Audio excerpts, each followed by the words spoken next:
This is CGTN, China Global Television Network.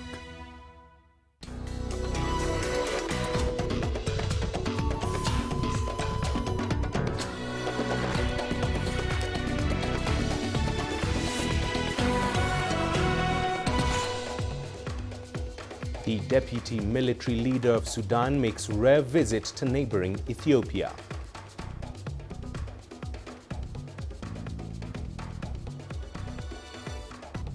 Ghana seeks answers after deadly accident involving a truck transporting mining explosives.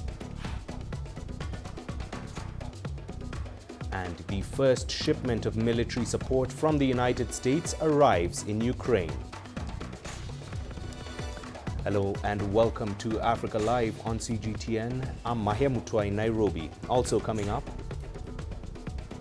we bring you details of a legal dispute pitting Southern African indigenous people and a giant multinational Amazon. And in sport, FIFA holds Africa's final round draw for the 2022 World Cup qualifiers. Welcome to the program. Now, the deputy head of Sudan's military is currently visiting neighboring Ethiopia. General Mohammed Hamdan Daglo is on a two-day visit to the country. He was met at Addis Ababa airport by Ethiopian Defense Minister Abraham Belay. This is a rare visit by an official from Khartoum and comes amid border tensions. Relations between Ethiopia and Sudan deteriorated due to a territorial conflict over the disputed Al-Fashaka border region, where Ethiopian farmers cultivate fertile land which is claimed by Sudan. Well, CGTN's Girum Chala has more details of that visit from Addis Ababa. He joins us live now. Girum, what more can you tell us about this rare visit by a senior military leader from Sudan, and what would you say is on the agenda? So, General Mohammed Hamdan Dagalo is in Addis Ababa. He's been received at the Boy International Airport when he arrived by the defense minister, as you have said it earlier, and also chief of intelligence of Ethiopia. Earlier today, he met Prime Minister Abiy Ahmed, and the Prime Minister said that his visit is something that we appreciate, and also there are going to be lots of points to discuss about. One of them being obviously the peace and security situation between the two countries, the dam itself, the Grand Ethiopian Renaissance Dam, where also there are disputing ideas between Ethiopia, Egypt and Sudan, and also in general terms the relationship between the two sisterly countries. As you know, Sudan and Ethiopia have long-lasting relationship until a few years or a few months where the two countries are having serious misunderstandings and disputes and conflicts because of the border towns between the two countries. So this visit is very, very important. These discussions are going to also continue as the general is in Ethiopia for 2 days of official visit. And Girum, as a background to this visit, as you mentioned, Ethiopia and Sudan have had major disagreements in the past. Is the visit by General Daglo a sign of warming ties, and is this feeling mutual? General Mohammed, as you know, Maya, is one of the most important and powerful people in the current Sudanese administration, the vice president of the council itself, which is managing the country at the moment. He's been here before in Ethiopia discussing with Prime Minister Abiy Ahmed before the disagreements happened. So, and now that he's back after all that we have heard and seen over the last few months, this is indeed a sign of a warming up of relationships between the two countries. Many analysts tell you that Ethiopia and Sudan have a lot to agree on than disagree on. These two countries are intermingled, both in the political and socio-economic situations at the same time. The Grand Renaissance Dam itself is one area that the two countries, even before, have agreed to come together. So if they can manage and solve the peace and security situation, the border conflict, more particularly Mahia, indeed the two countries can advance, bilateral relationship and even become example for others. This is also according to analysts. So this visit is very important. We expect tomorrow official statements after all the discussions are concluded. For now, this is what we know. All right, Girum, thank you for that. CGTN's Girum Chala joining us live from the Ethiopian capital, Addis Ababa. Meanwhile, Sudan's military leader, General Abdel Fattah al-Burhan, has announced the assigning of deputy ministers to carry out the full roles of ministers within the framework of a caretaker government. As CGTN's Daniel Arap Moy reports, this has ignited a fresh round of controversy because the country does not yet have a designated prime minister. Sudan has remained without an executive body after former Prime Minister Abdel Hamdok failed to form a government before his resignation. And the announcement of a caretaker government by military commander General Abdel Fattah al-Burhan, it's believed, could pave the way for Sudan to hold elections without naming a prime minister to succeed Hamdok. But many residents are divided over this move. Some emphasize the need to fill the constitutional vacuum the country is experiencing in the absence of the government, saying it has negatively affected their lives. I am with al-Burhan's decision to form a caretaker government because any ruling without a caretaker will have a vacuum, and any vacuum will result in things that they have no control over.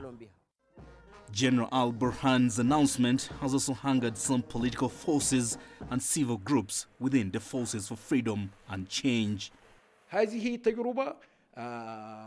This is an experience we were completely afraid of.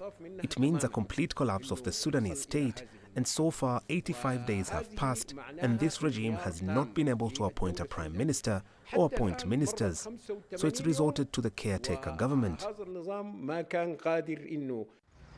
Analysts, however, believe the military component's resort to appointing a caretaker government was due to the halt in the executive work in the country. They say this is a great opportunity for the United Nations to help resolve the current political crisis in Sudan. Daniel Arap Moy, CGTN. In Nigeria, jihadists have killed at least 2 people and kidnapped about 20 children in Borno State. According to the community leader from Chibok, Ayuba Alamson, the attack was the 3rd in recent days. It comes as Nigeria struggles with a string of abduction for ransom attacks on schools by criminal gangs over the last year in its northwestern states. Around 1,500 school children were kidnapped last year in about 20 mass abductions in schools across the region. To Burkina Faso now, where security forces have fired tear gas at protesters barricading streets and calling for President Roch-Marc Christian Kabore to resign. The demonstrators were reported to have also been throwing rocks in the capital Ouagadougou on Saturday, angry at the government's inability to stop jihadist attacks spreading across the country. Some of them were also protesting in solidarity with neighboring Mali, whose citizens are angry at the West African Economic Regional Bloc, ECOWAS. ECOWAS imposed sanctions on Mali after the ruling junta delayed elections. In Ghana, the government says it's investigating a massive blast involving a truck transporting mining explosives that killed more than 10 people and wounded dozens more. The Thursday explosion destroyed scores of homes and left a huge crater in the village of Apiate, 300 kilometers west of the capital, Accra. Mohamed Abubakar has more. At least 13 people were killed and some injured when a truck carrying explosives collided with a motorcycle in the western part of Ghana. The truck, owned by a company called Maxam, was transporting the explosives to the Chirano gold mine. Hundreds of buildings were reduced to piles of rubble in the blast. Rescuers have been combing the site for survivors. Ghana's government is determined to establish what led to the tragic event. Vice President Mahamudu Bawumia made a visit to the explosion site on Friday. A major disaster befell us, not only before the community here in Apiati, it befell the whole of Ghana. And that is why His Excellency the President, Nana Addo Dankwa Akufo-Addo, asked me to lead this government delegation to come and assess the situation and see what we are going to do for the people. Authorities say the investigation into the incident will help determine whether the regulations covering transportation of explosives were complied with. on behalf of the President and the government, wish to express our deepest condolences to those who sadly lost their lives from this very, very sad incident. At least 45 people are being treated in hospital. The government says it will cover the cost of hospital bills and help with relief aid for those affected. Mohammed Abubakar, CGTN. In Ethiopia, TPLF rebels have accused the Deputy Chief of Staff of Ethiopia's military, the ENDF, of promising to continue the civil war. TPLF spokesperson Getachew Reda said the announcement goes against the public declaration of Prime Minister Abiy Ahmed for peaceful dialogue. Here is CGTN's Girum Chala with more. TPLF's accusation came after General Abebaw Taddese, the Deputy Chief of Staff of the Ethiopian Army, said in an interview that the NDF will certainly march on Tigray to finish the job of lowering the enemy force into a level where they pose no more threat to the nation's security and sovereignty. This enemy is still alive. It is preparing a big army of hundreds of thousands of people. It's doing that under the pretext of defending Tigray. It also excavates the weapons it has buried for 27 years. Similarly, it's working to fix its operations capabilities. This force is not terminated. It must be terminated. Without terminating this force, Ethiopia will not guarantee its peace.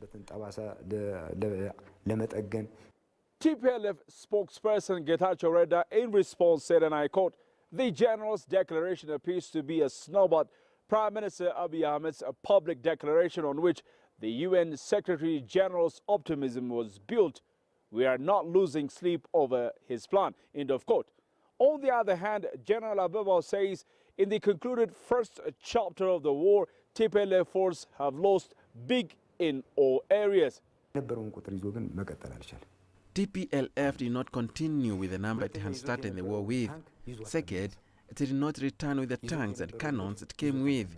It did not return with the same air defense system it came with. We have destroyed what the TPLF came to attack us with. They have lost their elite frontline army leaders, except those leading from 300 kilometers away. The war in Ethiopia's north has claimed thousands of lives and at least 2.5 million people need active day-to-day humanitarian assistance. The economic toll of the war is also something Ethiopia must address. With the proposed national dialogue, the political leadership of the country hopes to put an end to that war and any differences too. Grumtala CGTN, Addis Ababa, Ethiopia.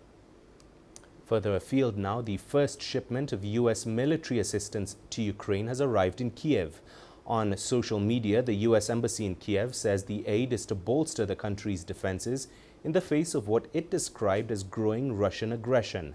The shipment includes close to 200,000 pounds of lethal aid, including ammunition for the frontline defenders of the country. The delivery comes after U.S. Secretary of State Antony Blinken's visit to Kiev last week, amid concerns over tens of thousands of Russian troops amassed at the border with Ukraine. On Friday, Estonia, Latvia and Lithuania said they would send anti-tank and anti-aircraft missiles to allow Ukraine to defend itself. Russia denies it is planning a new military offensive there. Top U.S. and Russian diplomats have agreed to keep talking about the tensions over Ukraine. Well, staying with Ukraine, in the east of the country, residents living on hostile front lines for years say they're prepared for a possible Russian offensive, but they're not alarmed. CGTN's Stephanie Fried reports. Point Zero Road. It's the front line dividing Ukraine's army from Russian-backed separatists. Fields laden with mines border the road on both sides. Russian allied snipers have a clear view of the road from their position a few hundred meters away. Those aren't deterrents for Dila and Irbis. They navigate this route multiple times every day. Так, це є земля, де народжуються наші дітки, де вони будуть жити. Це є наша земля. Dila and Irbis are volunteer medics in Ukraine's army. They've been working on eastern Ukraine's front lines for 8 years. While evacuating countless numbers of wounded soldiers from military positions on the outskirts of eastern Ukraine's frontline towns, they've repeatedly been targeted. Since 2014, not a month has gone by without sniper or mortar fire hitting this town. All eyes are on, quote, de-escalation of the current crisis situation. As far as the residents here are concerned, crisis has been a status quo for years. For the most part, people in this region are conflict-weary and inured to the threat of a Russian attack. Я думаю, що це провокація. Але ми будемо готові. Ми є готові.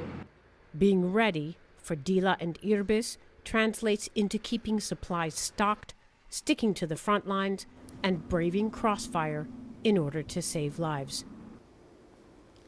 Now, the World Health Organization has reiterated the need to maintain efforts to combat the COVID-19 pandemic and also says vaccination remains one of the best defenses against the severity of the disease. And while some countries are hopeful of an end to the most recent wave of the pandemic, African scientists are warning that the continent isn't out of the woods just yet. Wilkista Nyabwa has the details.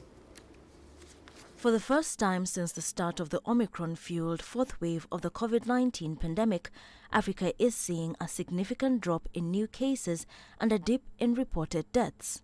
Countries like South Africa, which reported early cases of the Omicron variant, now have a cautious hope that the fourth wave of the pandemic is nearing its end. The signs are that the fourth wave is receding. It's in South Africa, as it is as well in the continent, apart from the uptick that we are seeing in some North African countries, which are going through what would be their winter season. It's similar to the patterns that are being seen in some of the northern countries. But the World Health Body warns that the continent has yet to turn the tide on the pandemic, adding that there is no room for complacency. What will happen next after Omicron? We do not know. Just like we did not know what would happen next after Delta. Could we get another more aggressive variant? That's also a possibility. On that note, yes, we still encourage everybody who is eligible to get vaccinated, because we do not know what's happening next. Altogether, the WHO has approved 11 therapeutics to tackle COVID-19, but African countries continue to face impediments in accessing a full range of treatments. So far, Africa has received about 500 million COVID-19 vaccine doses and administered 327 million. Only about 10% of the continent's population is fully vaccinated, and scientists across the globe continue to emphasize that universal access to diagnostics, vaccines and therapeutics are likely to pave the shortest path to the end of the pandemic. Wilkista Nyabwa, CGTN. To South Africa now, where the Western Cape High Court has reserved judgment in the legal battle between some groups of the indigenous Khoi and San peoples of southern Africa and the developers of the African headquarters of the multinational company Amazon. The indigenous peoples claim that the development will desecrate their centuries-old tribal land, while the developers say that Amazon and other tenants will bring much-needed jobs and investment to Cape Town. The court heard arguments from both sides in the past few days. Renee Delcarme has more. The urgent court application was brought by the Goring Haikona Khoi Traditional Council and the Observatory Civic Association to try and stop construction on the River Club development, where tech giant Amazon is set to build its African headquarters. This is one of the most significant pieces of land from a heritage perspective in the entire country. And yet the decision is to build 18 high-rise buildings on this. Now that can't possibly be right in our view, and we want to stop that construction continuing. Inflicting harm on this sacred landscape comes on top of 500 years of dispossession. So these are deep wounds both psychologically and culturally. Amazon's choosing to put up its headquarters on a site that's highly contested, that's a sacred floodplain, and that Khoi people who oppose the development believe it's a source of deep injustice, and it's repeating the injustice of colonial history. The Liesbeek Leisure Properties Trust, the City of Cape Town, the Western Cape Provincial Government and the Western Cape First Nations Collective have all opposed the application to stop the development. I would like to hear a positive response towards the development. This is a footprint in Southern Africa. It is going to be a beacon from where we can be able to connect with the international community at large. I believe it is a tremendous economic injection into the Western Cape and work opportunities for many of our people. This development will realize in the order of $300 million worth of development, and there are a range of other substantive benefits, including over 5,800 direct employment opportunities and some 19,000 indirect employment opportunities. Deputy Judge President Patricia Goliath said it was hard to attach a monetary value to the indigenous people's culture and traditions. During the three-day proceedings, she repeatedly reminded the court that the developers had gone ahead with construction at their own risk, full knowing that the project was highly contested.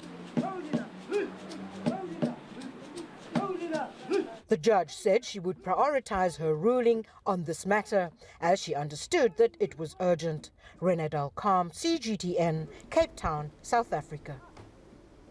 Now, Ethiopia's Timket festival was recently celebrated across the Eastern African nation. Also known as Ethiopian Epiphany, this holiday commemorates the baptism of Jesus Christ. The CGTN's Girum Chala reports Timket was observed by millions in colorful ceremonies. This holiday is among the most prestigious street festivals for Ethiopian Orthodox Christians. People look forward to take part in this event every year for both its religious and social values. Timket is the one holiday we celebrate to commemorate the baptism of Jesus Christ in the Jordan River. It is also symbolic that his baptism has cleansed our sins all along. So this holiday is religious and has huge social value to us Ethiopians. I came back from abroad to celebrate this holiday. Honestly, I first thought the insecurity in the north would have affected the festivity, but no, it's absolutely peaceful. People are all in order and celebrating it with love and respect. This is a really exciting and amazing event. The two-day nationwide event saw glamorous shows on the first day. The second day mostly is observed by mass baptism. This represents the cleaning of one's sins through holy water. The Ethiopian Epiphany is a UNESCO-registered intangible cultural heritage. Year in and year out, tourists too attend Ethiopia's Epiphany celebrations, and most of them come from US, Europe and Asia. This time around, some from across the continent are being seen. It's a very colorful event. I am surprised by how people turned up in large numbers. I'm also very impressed by the way it is organized. It is so well organized. People move in stages, people drum, people are excited. You can see people are happy to be part of this Epiphany ceremony. The entire event was peacefully held in all areas across the country. As usual, this year's festival was celebrated under tight security.